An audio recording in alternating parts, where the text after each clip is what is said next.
heard some scratching, and so I decided to pull out the phone and looked in the garbage can and saw at least 8 rats that were in there, but there were at least a half dozen that had popped out already.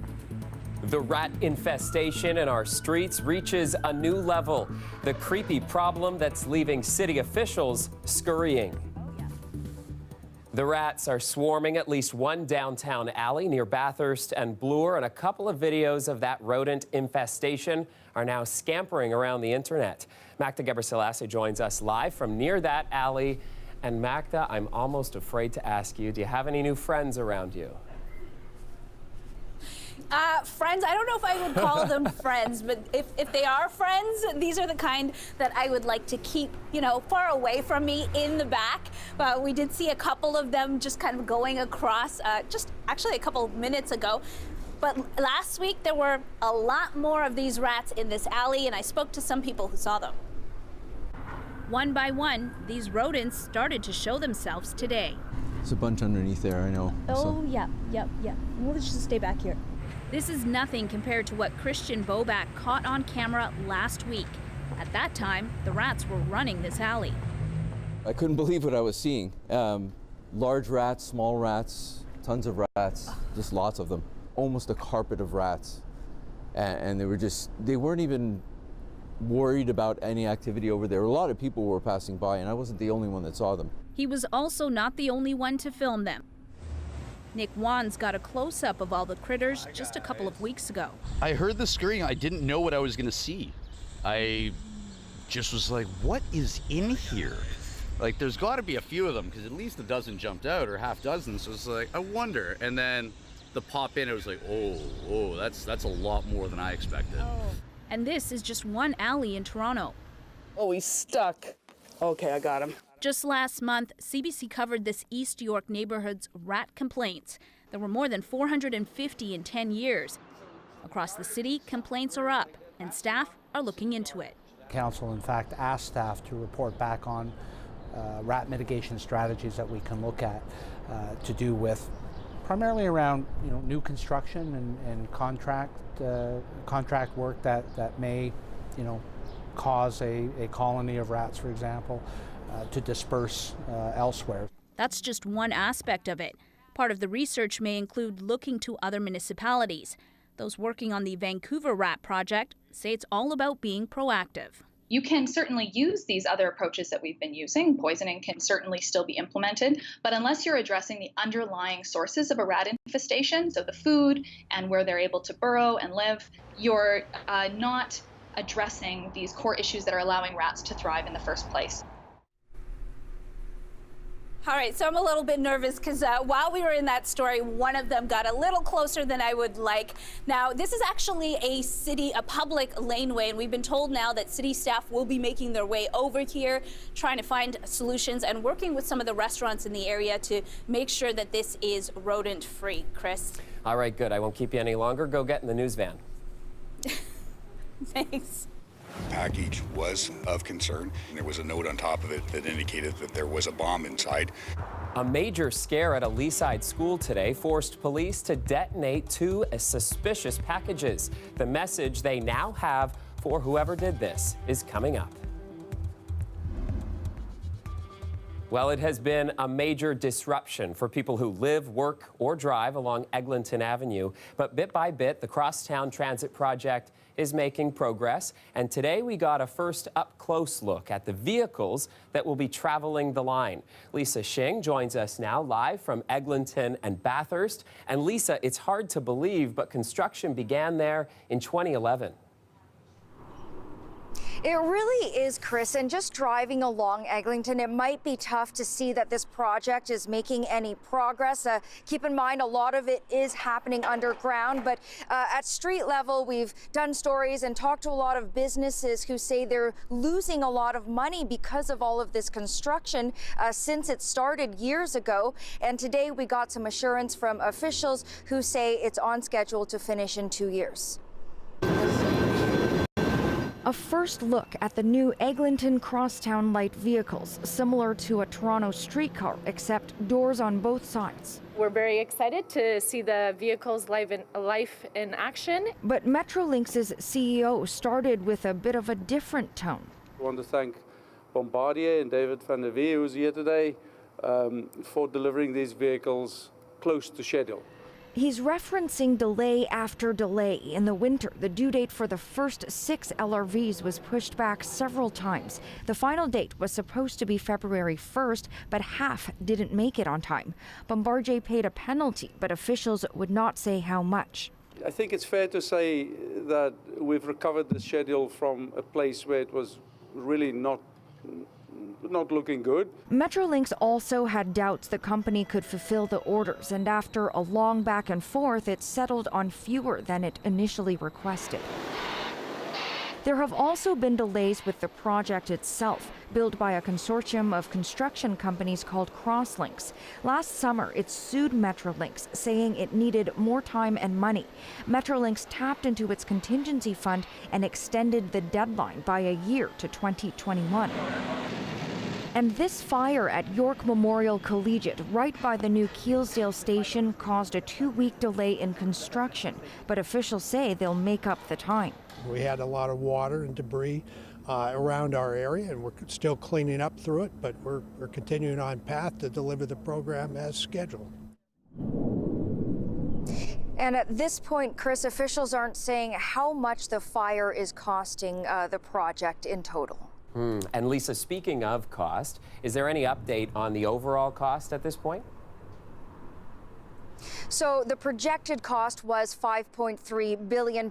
We asked officials today if there was an update on that number, and they were a bit cagey on that, saying all they would say is that it's coming in within cost currently. But keep in mind, Metrolinx did have to pay $250 million to keep this project on schedule. So still a couple of years to go, so possibly some more changes down the road, Chris. All right, thanks for this tonight, Lisa. Another day, another front opened up in the battle between the city and the province over funding cuts. John Tory is now asking residents to sign a petition to stop the cuts. And as City Hall reporter Lauren Pelly reports, it already has thousands of signatures. Would you sign a petition like this? Do you know what's going on? I do know what's going on. I probably would sign it. I think it's a good idea because these cuts are going to impact people. People of Toronto. I'm definitely in favor of reversing the cuts to public health and all the other cuts that the government has made, for sure, the Ontario government has made. Would you consider signing a petition to tell the province that? Yeah, for sure. Since the city launched this online petition at 9 a.m. today, more than 5,000 people have signed it, all calling on the province to reverse a slate of funding cuts. They're starting to feel some heat from people on this, and I think we've got to turn that heat up. Mayor John Tory and other city officials say funding changes for city services like public health and childcare total nearly $180 million this year alone. People are just not going to sit by and watch them mistreat municipalities in this way, but frankly mistreat the people by thinking they can bring in cuts midway through the year and that nobody's going to notice. But the blowback is growing. Ford himself was booed at 2 events this month. The Honorable Doug Ford. First at the Youth Special Olympics opening ceremony.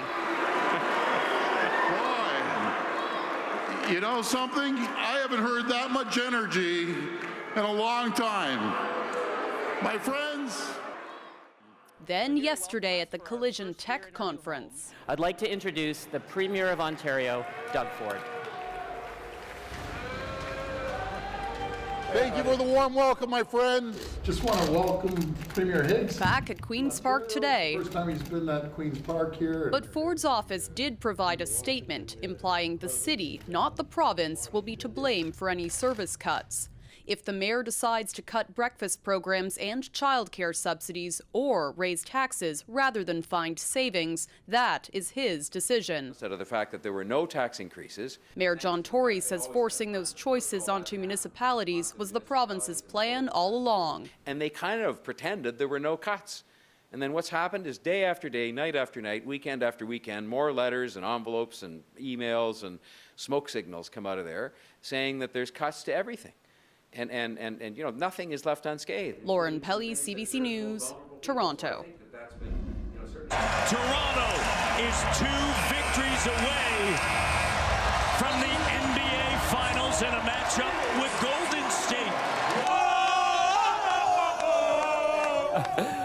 And with that, Jurassic Park goes wild as Toronto Raptors crush the Bucks and tie up their playoff series 2-2. Last night's game was crucial for the Raps, and it was the first time in the series that the team really worked as one. While the Bucks were focused on stopping all-star Kawhi Leonard, Kyle Lowry became the game's top scorer, dropping 25 points, and other players also stepped up, like Norman Powell and Fred VanVleet. Something head coach Nick Nurse says was a game changer. He hopes that energy will continue into the rest of the series. We need to take this challenge of playing in a hostile environment, right? We're going into a tough, loud place to play, and let's see if those guys can bring that same pop and focus, determination on the road. I think this may be our third game of the playoffs where everyone's kind of stepped up and played and scored and did some things well, but this was one of the nights that, we knew Kawhi was a little bit limited, and we had to come out and be aggressive for him. And the great thing about having him on your team is he still gets all the attention. And we fed off of that, drive, kick, swing. He gets in the lane, kick out, and, that's the benefit of having a superstar like him on the team. No kidding. And now the teams are heading back to Milwaukee for Game 5 to continue what has been a very tight series.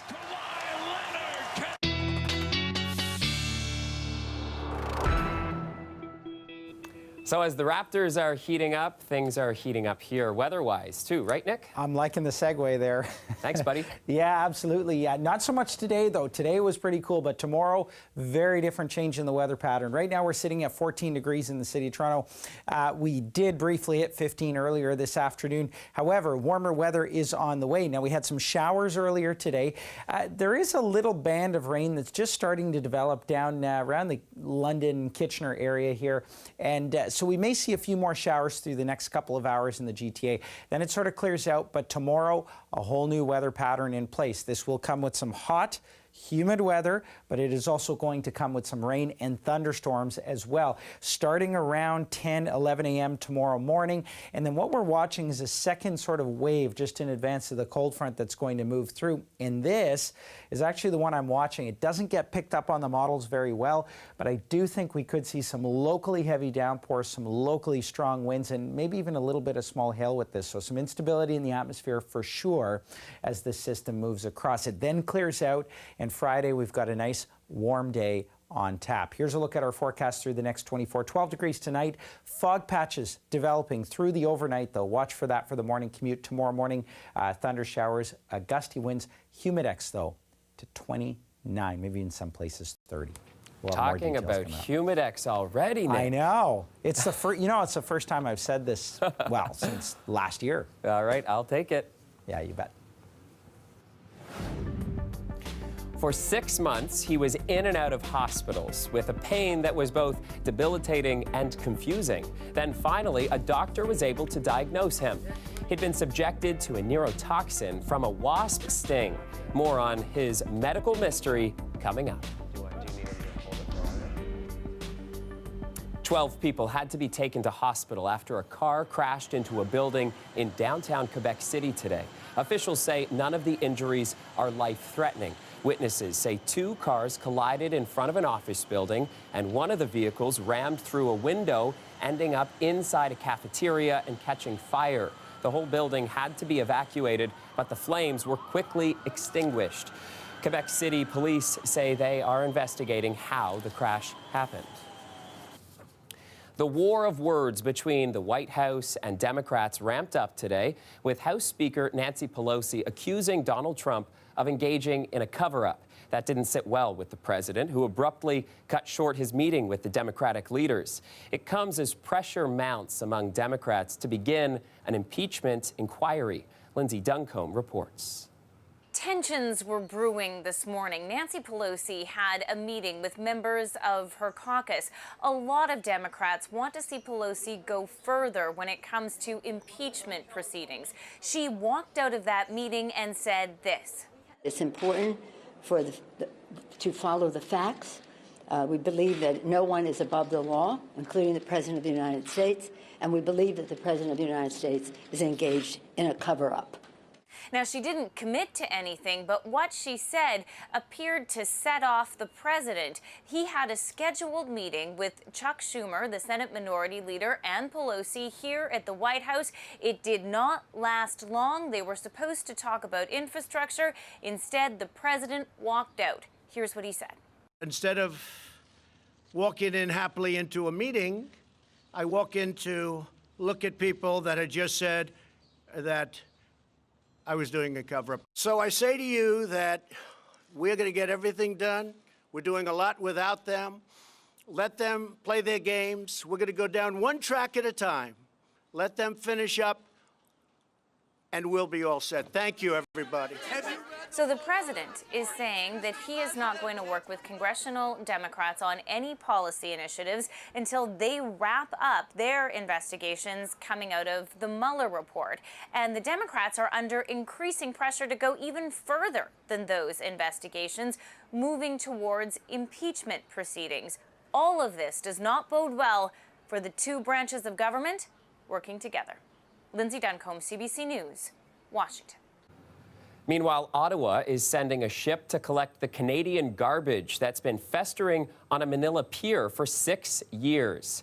This comes after increasing pressure from that country's president. Rodrigo Duterte had threatened to send it back, telling Canadian officials, quote, "Your garbage is on the way. You can eat it if you want to." Canada had argued that the containers were sent by a private company that has since gone bankrupt. Today, a spokesperson in Ottawa confirmed the containers will be picked up by the end of June, and that Canada has changed the rules about shipping trash overseas. A memorial to Canadians killed in Afghanistan is now open in Ottawa, but veterans and their families are upset. They weren't invited to the dedication ceremony, calling that an insult. The justification is coming up after the break. The weather update is brought to you by Train Extreme Conditions Testing. It's hard to stop a train, really hard. Train, the most reliable heating and cooling brand.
Efforts to deal with sexual misconduct in the military are still coming up short. According to new numbers from Statistics Canada, 1,200 personnel reported being victimized in the past year, a small decrease from a similar report 2 years earlier. We are particularly troubled by the persistence of sexual assault, which causes the most harm to individuals and to our institution. As well, 70% serving in both the regular military and the reserves say they'd seen, heard, or experienced inappropriate sexual or discriminatory behavior, including remarks, inappropriate physical contact, and indecent exposure. Fewer than half took action, and most of the victims were women. The Canadian Armed Forces launched Operation Honor in 2015 to respond to sexual misconduct in the military, bringing in programs to combat inappropriate behavior, help victims, and encourage reporting. Some veterans of the Afghanistan war and their families are fuming over a new memorial. A dedication ceremony was held earlier this month, and while senior military personnel and the Minister of Defense were there, veterans and their families did not get an invite. Our Julie Van Duzen is following the story for us from Ottawa. Julie, how did this happen? Well, Chris, that's a very good question, and it's all about the Kandahar cenotaph. Now, that is a cenotaph that vets know very well and was at the Kandahar Air Base starting in 2006. It started off as just a rock slab, but then it became more elaborate as Canadian casualties mounted to 159, obviously by the end of the mission, and it became more elaborate with people's photographs, and it was a gathering spot, a place to grieve.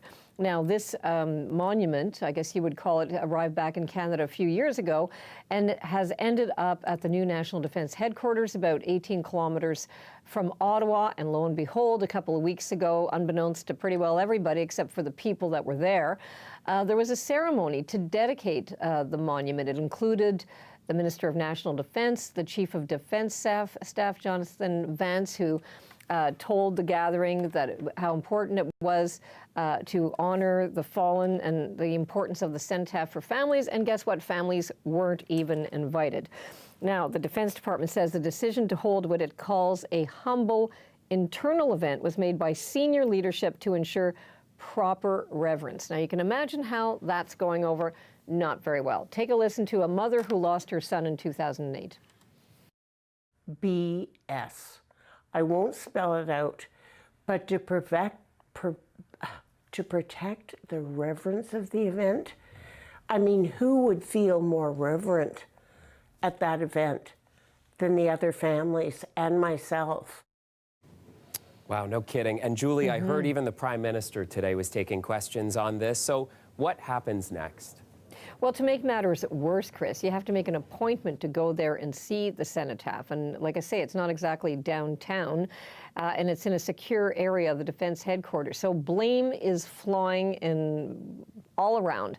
Let's take a listen to the politicians. I think that was a very cold and callous decision. I have no idea why this Liberal government would want to have that recognition, that ceremony behind closed doors. We are working with DND to make sure we understand what that decision they took was around the cenotaph and ensure that it is a monument that will be there for everyone. So as you can see, the Conservatives are blaming the Liberals, who are blaming National Defence. National Defence said it is working on making sure that the monument is more accessible. You can be sure the families will be watching this carefully because, as I say, this monument is very important to them. They certainly will, and now we all will be as well, too. Thanks, Julie. Absolutely. You're welcome. Meantime, a federal funding boost for Pride festivals across the country, including here in Toronto. Canadians are proud that it is Canada that is renowned in the world for being a safe haven for many LGBTQ2 communities. Pride festivals in Toronto, Montreal, and Vancouver will receive $1 million each over a 2-year period. The money comes from Ottawa's new federal tourism growth strategy. Finance Minister Bill Morneau, Tourism Minister Melanie Joly, and Finance were in Toronto for today's announcement. They say the money will help attract more international tourists while promoting Canada's inclusiveness. The government also says it's providing LGBT diversity training for businesses that cater to tourists. There's been another setback for the British Prime Minister. A prominent Brexit supporter resigned from Theresa May's cabinet today. May is dealing with mounting criticism over her plans for Britain's divorce from the EU. And as Thomas Dagla tells us, she's also dealing with increasing pressure to step down.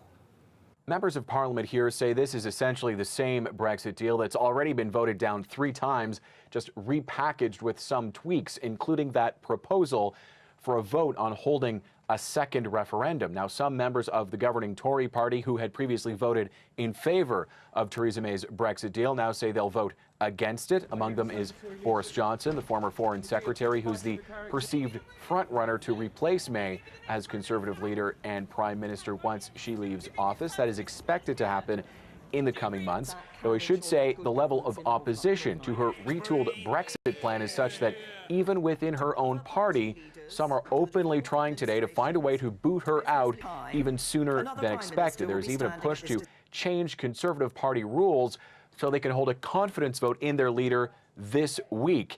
As it stands, it's going to be up to May's successor to decide which way to go on Brexit, toward a hard Brexit with no deal, or perhaps something softer, perhaps reconsider the whole process. Here she is telling MPs today they've got to make up their minds eventually.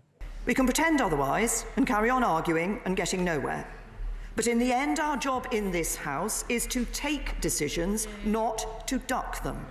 British voters head to the polls tomorrow in European Parliament elections, something they wouldn't be doing if Brexit had happened by now. The upstart Brexit Party, new party led by Nigel Farage, it is expected to come out on top tomorrow. Their only policy is to push for a hard Brexit. That might influence some of the thinking going on now and in the coming weeks on Brexit within the government. Thomas Dagla, CBC News, London.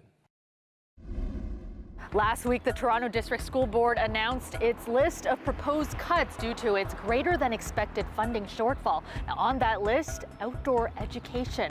I'm Kelda Yoon at the Toronto Urban Studies Centre. Coming up, I'll tell you why teachers say the closure of the school will be devastating to students, especially those from low-income families.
This is the city's latest murder victim. Police say 43-year-old Valand Spolarich was found inside a home near Bloor and Dovercourt last night. 50-year-old Herculano Pimentel has been charged with second-degree murder in his death. CBC News spoke to one man at the scene who says the victim and accused were friends. Pimentel was in court this afternoon, and police are asking anyone who may have information about what happened to contact them.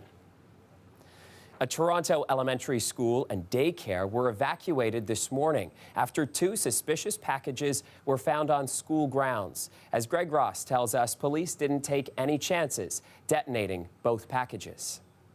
It's a call no parent wants to get. Just after classes started this morning at Bennington Heights Elementary, a bomb scare.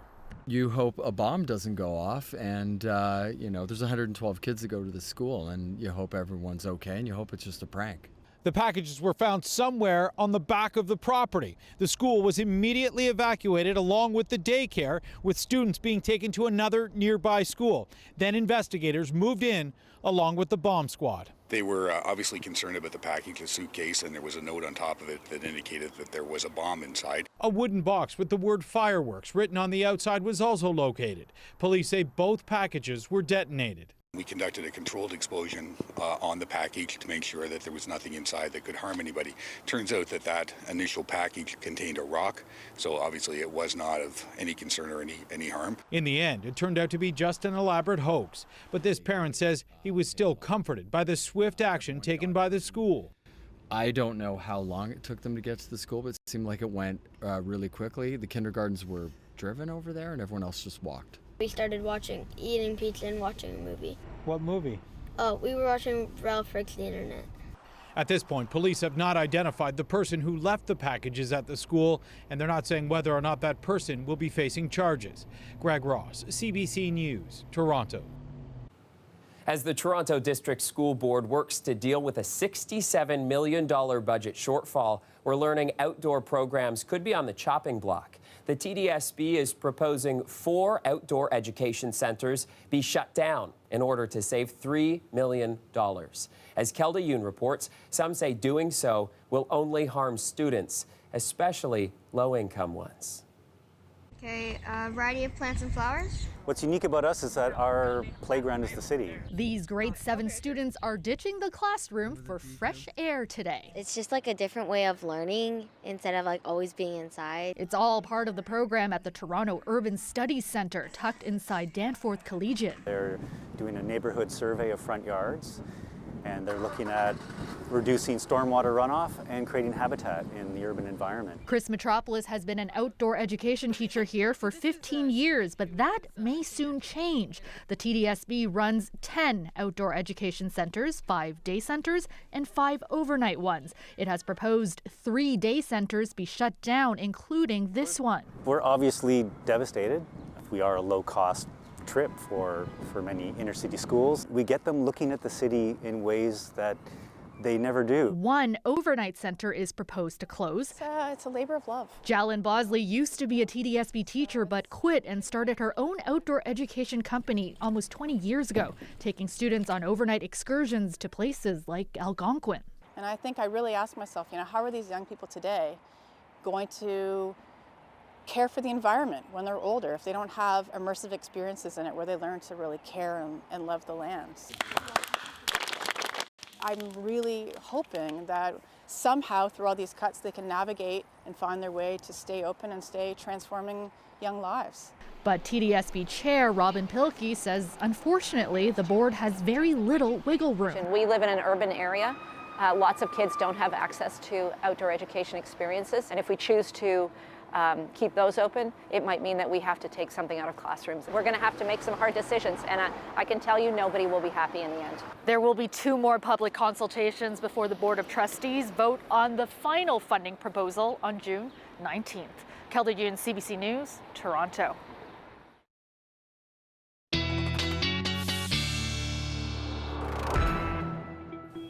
Nick Cernkovich is back with another look at your weather forecast, and the first time of the year using the H word. Yeah, that's right, Humidex. It is the first time. I can't remember the last time I had said Humidex. Anyway, we've got that coming up actually for a couple days in the 5-day forecast. Today you didn't feel it though. Today was a little on the cool side. Easterly winds keeping temperatures at their peak at 15 degrees, right now 14 degrees. However, some areas like St. Catharines already up to 19 degrees, and we're going to see more in the way of heat and humidity moving in. Now, we've seen some showers through the day today. There's another line of rain that's just kind of developing around the Kitchener-Waterloo area.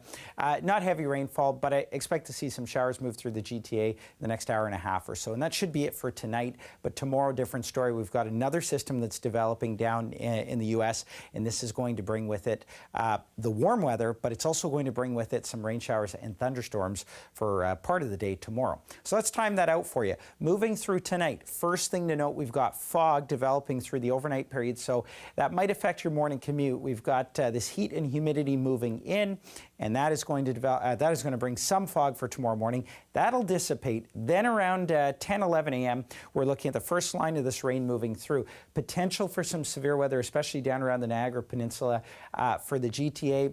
Some showers, thunderstorms starting late morning, and then there's another line along the cold front or just in advance of it that's going to develop, and this again could trigger off some heavy downpours, some locally very strong winds, and maybe even some small hail for tomorrow. So we'll watch for that as we move through the next 24. By tomorrow afternoon, things clear out. We're back into sunny skies. The chance for a little bit of morning cloud cover or fog on Friday, but then it clears out and we're back into sunshine once again. It'll be a windy one tomorrow, but a warm wind, southwesterly winds gusting to about 50 kilometers per hour.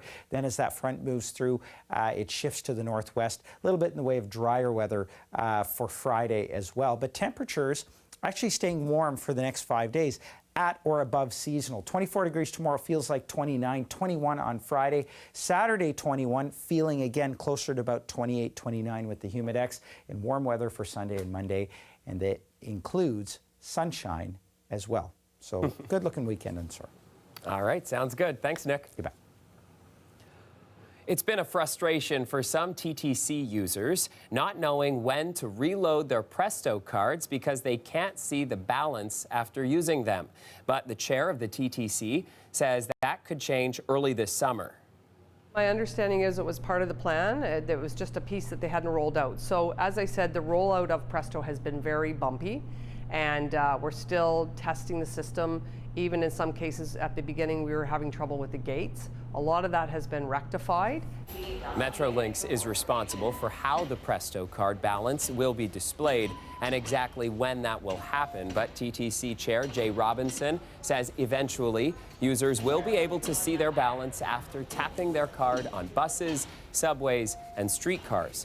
She also says no new equipment will have to be brought in.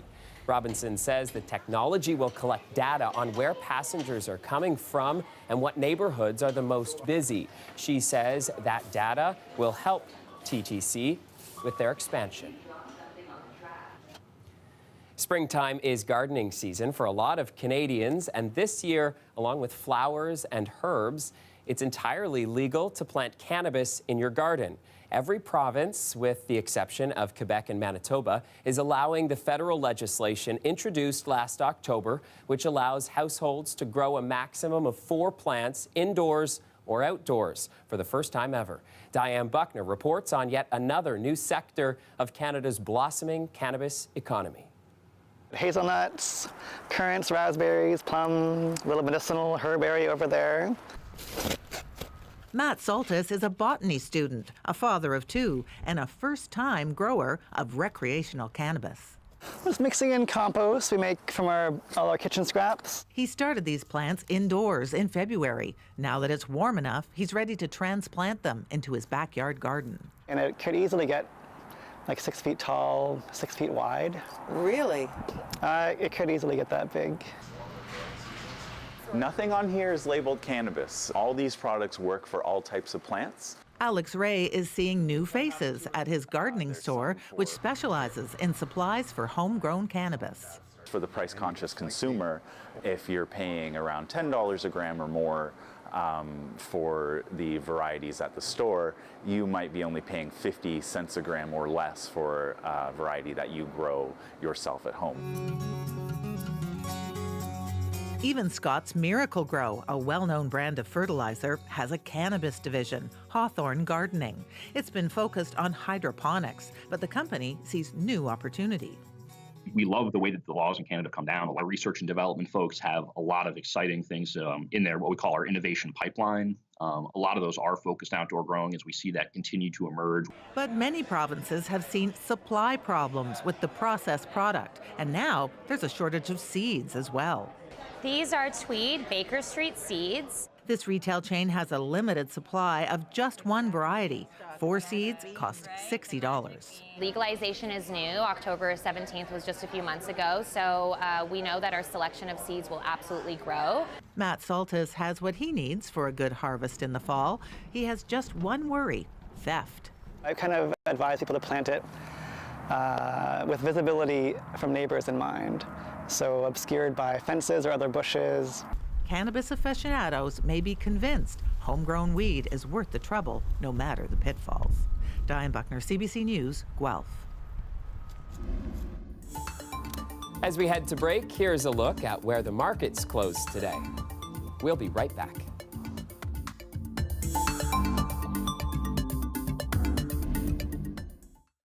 This market update is brought to you by SSQ Insurance, reminding you that stronger communities make every person stronger.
Crews battling wildfires in Alberta are getting help today from hundreds of new firefighters. They're coming from BC, Ontario, and Nova Scotia. The worst fire is burning outside High Level. That's an 8-hour drive north of Edmonton.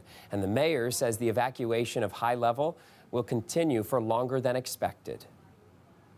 The danger has not passed, nor has it diminished.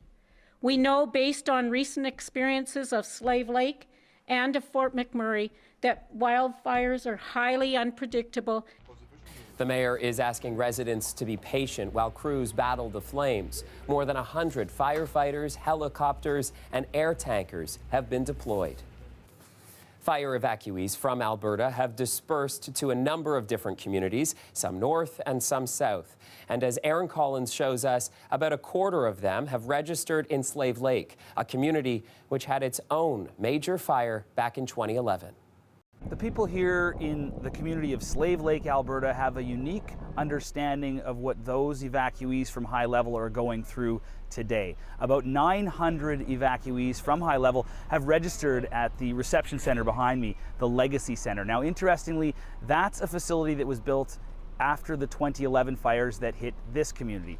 A fire that knocked out 400 homes, leaving 700 people homeless. Now, the folks that have evacuated High Level woke up today with a little bit of optimism. That's because the wind has shifted and it's blowing the fire that is affecting their community to the north and to the west and out of danger. Now, of course, those winds could shift again, and that is certainly not a city that is out of harm's way by any means. Warm, dry weather continues to give firefighters in the area a difficult time as they combat that fire outside of High Level. However, I've talked to the mayor and people that are helping out those evacuees here in Slave Lake, and they have a very unique understanding of what those folks are going through, really doing what they can to make them comfortable, to give them the things they need as far as accommodation and access to food and water, and help them get back to their homes, which we're told by the government will be at least 72 hours. So while some good news on the fire front here in northern Alberta, certainly not out of the woods yet. Aaron Collins, CBC News, Slave Lake, Alberta. With the early start of wildfire season, the need to study this destructive phenomenon and improve firefighting techniques is gaining fresh urgency. And that's exactly what researchers are doing at the world's largest fire lab. Kim Brunhuber takes us there. This is the controller that controls how much propane goes in. Torben Grumstrup is the man controlling the flames, obsessed with calculating exactly how they behave. That helps us better understand the influences of these different variables, the size of the flame zone, the slope, the wind speed, these sorts of things. Welcome to the Missoula Fire Sciences Lab in Montana, the largest of its kind in the world. Around every corner, scientists are burning things, watching, learning, then, once again, setting them on fire. What they discover here is used by other researchers and on the front lines. If a firefighter sees some of my video of fire on a slope, that will stick in their mind so that the next time they are thinking about working above a fire, they'll think twice. Around the corner, Jason Forthoffer lights one of the most unusual fires you'll ever see. So there's no fans or anything going on here. This is all generated by the fire. It's a tiny version of one of nature's most terrifying and least understood phenomena. A fire whirl, better known as a fire-nado. Wow. Yeah. Experts say wildfires are getting more common and more intense, and the same will likely happen with fire tornadoes. This miniature version, like a fiery dust devil, allows Forthoffer to study how they form and how they move. Hopefully we can provide firefighters with enough training to, as soon as they're forming, to get out of the way. So while firefighters deploy out in the wildlands, an equally important battle is being waged in a lab in the dark with a fire that never ends. Kim Brunhuber, CBC News, Missoula, Montana. It this way, that it began for the first 15 days of tingling like pins and needles here, and then around the back of my neck, my skull, the back of my shoulder, here, and then under my throat. Yikes. It's a medical mystery that took half a year to solve. Some doctors thought it could be MS or even cancer. The diagnosis turned out to be much more simple and less life-threatening than that. A wasp sting. His story is coming up next.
For 6 months, John Wright suffered in pain. He underwent dozens of medical tests, but doctors couldn't figure out what was wrong.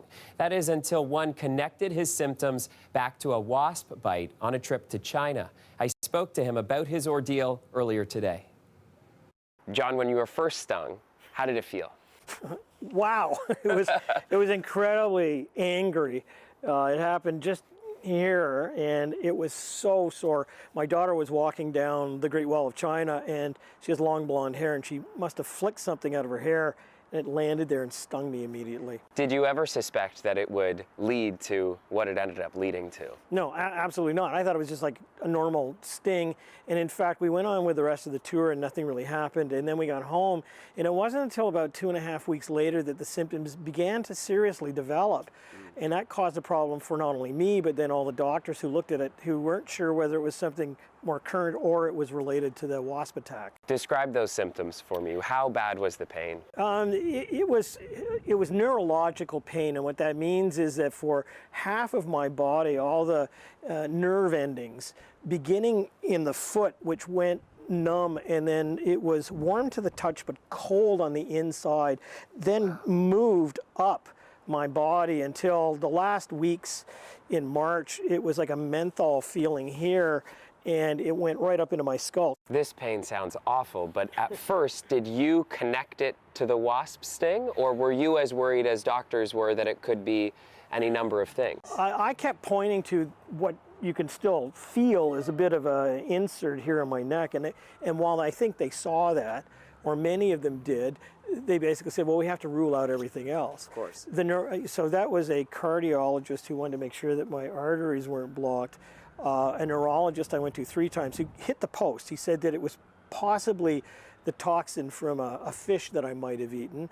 Internal medicine, rheumatology, 2 MRIs and a CAT scan, plus dozens and dozens of blood tests until on May the 7th or so, I walked into Toronto General Hospital and I thought I was having a stroke, and I said, I demand to be referred to the tropical disease unit, and they have the most incredible unit there. And I'm within 48 hours I was seen, and the doctor automatically said, no, I can see the stinger in your neck, and that's causing a lot of the symptoms. So that was the journey from the Great Wall to downtown Toronto to find a stinger still lodged in my neck. What a relief this must have been, because you were sitting there throughout this great journey, worried it could have been MS, could have been cancer, all these very serious things, and then to find out that it's something as simple as a wasp sting. What did that feel like?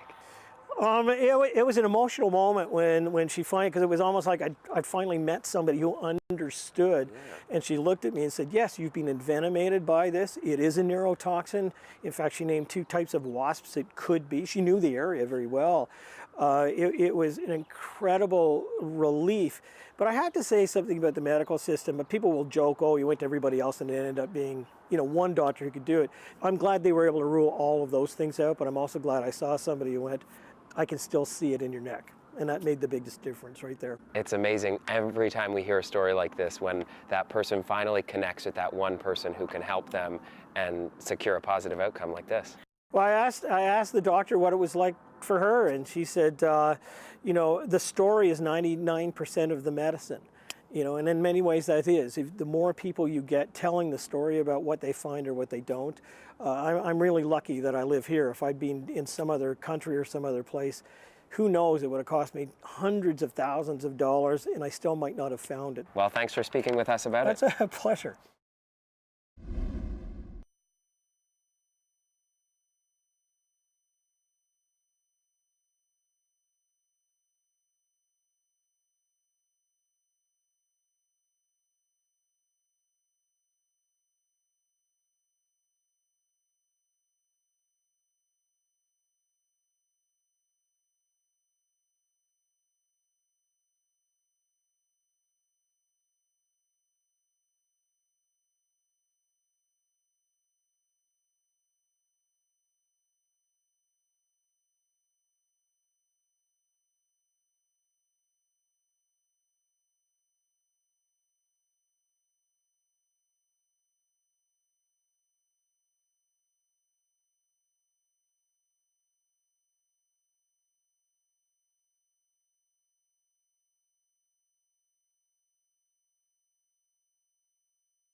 Accio wizards, muggles, and all Harry Potter fans, a new theater production of The Wizarding World is flying its way to Toronto. So raise your butterbeers. Harry Potter and the Cursed Child will be making its Canadian premiere next fall at the Ed Mirvish Theatre. It's the 8th story in J.K. Rowling's series and has become a Tony Award-winning play. It focuses on Harry's son Albus, who struggles with his father's enormous legacy as he heads to Hogwarts. You can't get your hands on the Golden Snitch just yet. The Mirvish Theatre has not waved its wand and hasn't released any ticket information just yet. Okay, now earlier in the newscast, we were talking about all the rats in the city and in the alleyway, and Magda had referred to the fact that there were rats there while she did her live hit. I can hear off air as well. Let's show everybody what that looked like.